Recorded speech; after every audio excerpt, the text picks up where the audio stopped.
এই মেয়েটি অসম্ভব রকমের একজন মেধাবী স্টুডেন্ট। সে স্কুলে সবসময়ই বরাবরের মতো ফার্স্ট হয়, কিন্তু সে তার বন্ধুদেরকে পাশ করানোর জন্য পরীক্ষার হলে অভিনব সব চালাক পদ্ধতিতে নকল করে সাহায্য করে। পরীক্ষার হলে তাদেরকে সাহায্য করার জন্য সে কিছু টাকাও পায়, কিন্তু আস্তে আস্তে এভাবে লোভে পড়ে সে কোটি কোটি টাকা ইনকামের জন্য পৃথিবীর সেরা ইউনিভার্সিটিগুলোতে স্টুডেন্টদেরকে নকল করে অ্যাডমিশনের ব্যবস্থা করে দেয়। তবে কথায় আছে না, চোরের 10 দিন তো গেরস্তের একদিন। তবে সে কি আসলে পরবর্তীতে ধরা পড়ে গিয়েছিল, নাকি চালাকি করে বেঁচে গিয়েছিল? এমনই অসাধারণ একটা কাহিনী নিয়ে নির্মিত ব্যাড জিনিয়াস মুভির গল্প আজকে আপনাদেরকে শোনাবো। আর হ্যাঁ, আমাদের আজকের গল্পটিও সম্পূর্ণ সত্য ঘটনা। তো চলুন গল্পটি শুরু করা যাক। এই মেয়েটির নাম লিন। সে নতুন একটা স্কুলে ভর্তি হওয়ার জন্য তার বাবার সাথে প্রিন্সিপালের রুমে এসেছে। সে এখন পর্যন্ত প্রতিটা ক্লাসে ফার্স্ট হয়ে অনেক অনেক পুরস্কার জিতেছে, তাই তার বাবা সেগুলো তার সাথে করে নিয়ে এসেছে। তার প্রিন্সিপাল তখন সবকিছু দেখে অনেক বেশি খুশি হয়ে যায়, কেননা এমন একজন মেধাবী স্টুডেন্ট তাদের স্কুলে ভর্তি করালে অবশ্যই তাদের স্কুলের সুনাম চারদিকে ছড়িয়ে পড়বে। প্রিন্সিপাল তখন খুশিতে খুশিতে তাকে ওখানে ভর্তি করে নিতে চায়, কিন্তু লিন আসলে নিজের ইচ্ছা এখানে ভর্তি হতে চায় না, কেননা এখানে পড়তে হলে প্রতি বছর প্রায় 1.5 লক্ষ টাকা দিতে হবে। তবে তার বাবা একজন সামান্য স্কুল টিচার, তাই তার পক্ষে কখনোই এত টাকা দেওয়া সম্ভব নয়। তখন প্রিন্সিপাল লিনকে বলে, আমাদের স্কুলে পড়তে হলে প্রতি বছর 1.5 লক্ষ টাকা দিতে হয় না, বরং মাত্র 1,20,000 টাকা দিতে হয়। লিন তখন বলে, স্কুলের আসা যাওয়ার খরচ, দুপুরের লাঞ্চের খরচ, বই খাতা কেনা সহ আরো অন্যান্য ফি মিলিয়ে 1,50,000 টাকাই লাগবে। তার বাবা তখন তাকে বারবার চুপ করতে ইশারা করছিল, কিন্তু সে এইসব খরচের কথা মুখে মুখে হিসাব করে তাকে জানিয়ে দেয়। এটা শুনে প্রিন্সিপালও একটু লজ্জায় পড়ে যায়। তখন তার বাবা লিনকে থামিয়ে প্রিন্সিপালকে বলে, আপনি কিছু মনে করবেন না, আমার মেয়ে অঙ্কে অনেক বেশি ভালো তো, সেজন্য সে সবকিছু সহজেই হিসাব করে ফেলেছে। প্রিন্সিপাল লিনের এত বুদ্ধি দেখে তাকে বলে যে, আমাদের স্কুলে স্কলারশিপ নিয়ে তুমি বিনা টাকায় পড়তে পারবে। এটা শুনে লিন অনেক বেশি খুশি হয়ে নতুন স্কুলে ভর্তি হয়ে যায়। স্কুলের আইডি কার্ডের জন্য সে যখন ছবি তুলতে যায়, ঠিক তখনই একটা মেয়ে এসে ক্যামেরাম্যানকে বলে, আরে দাঁড়ান দাঁড়ান, একটু পরে ছবি তুলেন।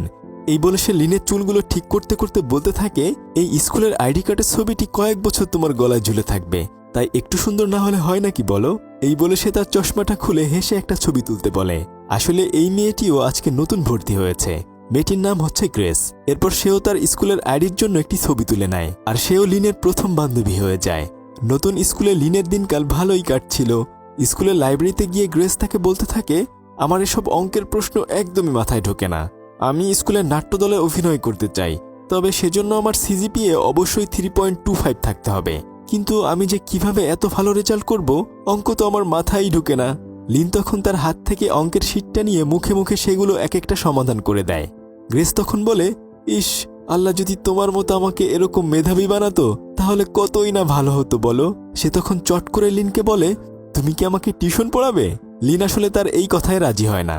তবে গ্রেস তখন বলে, যদি তুমি আমাকে পড়াও তাহলে আমি তোমাকে আমার গুরু হিসেবে মেনে নেব। প্লিজ, যেভাবেই হোক না কেন তুমি আমাকে অঙ্ক শিখিয়ে দাও না। লিন গ্রেসের এমন জোরাজুরিতে তাকে পড়ানোর জন্য রাজি হয়ে যায়।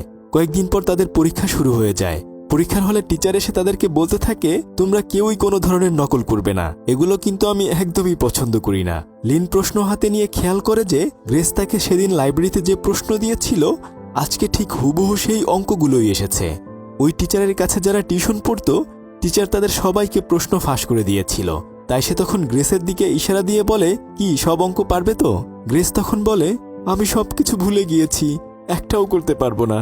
তারা যখন ফিসফিস করে কথা বলছিল, টিচার তখন তাদের দিকে ডাস্টার ছুঁড়ে মারে। লিন তখন অঙ্কগুলো সমাধান করতে শুরু করে। একটু পরে সে পিছনে ফিরে দেখে যে গ্রেস একটা অঙ্ক না পেরে বসে বসে কান্না করছে।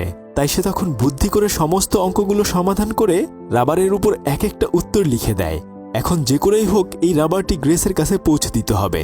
তাই সে গ্রেসকে ইশারা করে তার ডান পায়ের জুতার ভেতরে রাবারটি রেখে পিছনের দিকে ছুঁড়ে মারে।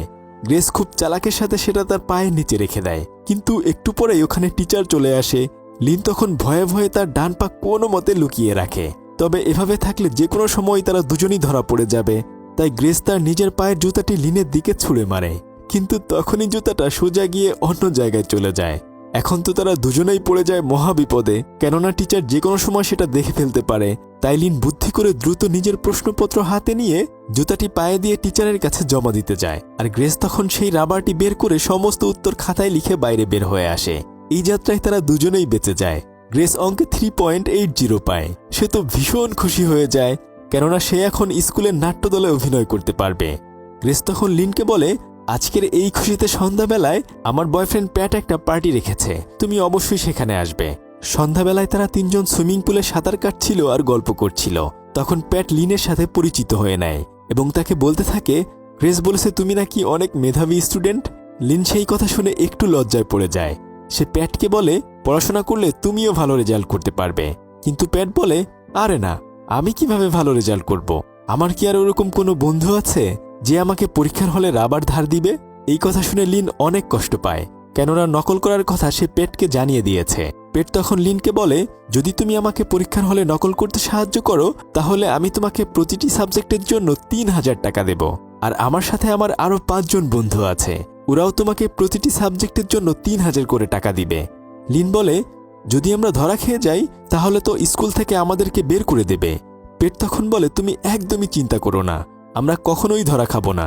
আর তাছাড়া প্রতি সেমিস্টারে 13টি সাবজেক্ট রয়েছে, প্রতিটি সাবজেক্টে যদি তুমি 3000 করে টাকা পাও তাহলে কত টাকা হয় হিসেব করে দেখো। আর তাছাড়া এই টাকা তুমি স্কুলে টি মানি দিতে পারবে। কিন্তু লিন বলে, আমি তো স্কলারশিপ পেয়েছি, আমার কোনো টাকা পয়সা দেওয়ার প্রয়োজন নেই। কিন্তু প্যাট বলে, এই স্কুলে পড়তে হলে সবাইকেই টি মানি দিতে হয়। এই কথা শুনে সে বাড়িতে এসে ড্রয়ার খুলে দেখে যে প্রিন্সিপাল তার বাবার থেকেও 2 লাখ টাকার একটা টি মানি নিয়েছে। সে তখন মন খারাপ করে পিয়ানো বাজাতে শুরু করে, কেননা তার বাবার পক্ষে এত টাকা দেয়া আসলে অনেক বেশি কষ্ট হয়ে গিয়েছিল। তার বাবা এসে তখন তাকে বলে, তুমি তো অনেক দিন ধরে এটা বাজাও না, তবে আজকে যে বাজাচ্ছ। তখন সে তার বাবাকে বলে, কি দরকার ছিল আমাকে ওই স্কুলে ভর্তি করানো, আমি তো আগের স্কুলেই ভালো ছিলাম। তখন তার বাবা বলে, ওই স্কুলে পড়লে বেশিরভাগ স্টুডেন্ট বিদেশে পড়তে যেতে পারে, তাই আমিও চাই তুমি ওই স্কুলে ভালো মতো পড়াশোনা করে স্কলারশিপ নিয়ে বিদেশে পড়তে চাও। কিন্তু লিন চিন্তা করে, তার বাবার মতো এমন অল্প আয়ের একজন স্কুল শিক্ষক কিভাবে এতগুলো টাকা দিবে, তাই সে ওই স্কুলে পড়তে চায় না। কিন্তু তার বাবা তার কোনো কথা না শুনেই ওখান থেকে চলে যায়। সে তখন মন খারাপ করে আবার পিয়ানো বাজাতে শুরু করে। আর তখনই তার মাথায় একটা বুদ্ধি চলে আসে। সে দেখে যে পিয়ানোর সুরে সুরে হাতের ইশারায় এমসিকিউ পরীক্ষার ABCD এই 4টি অপশন বোঝানো যায়। তাই সে তখন তাদেরকে পরীক্ষার হলে সাহায্য করার জন্য রাজি হয়ে যায়। তাই সে তখন পরদিন গ্রেস এবং প্যাটকে সাহায্য করার কথা জানায়। এরপর তারা তাদের বাকি বন্ধুদেরকেও ওখানে নিয়ে আসে।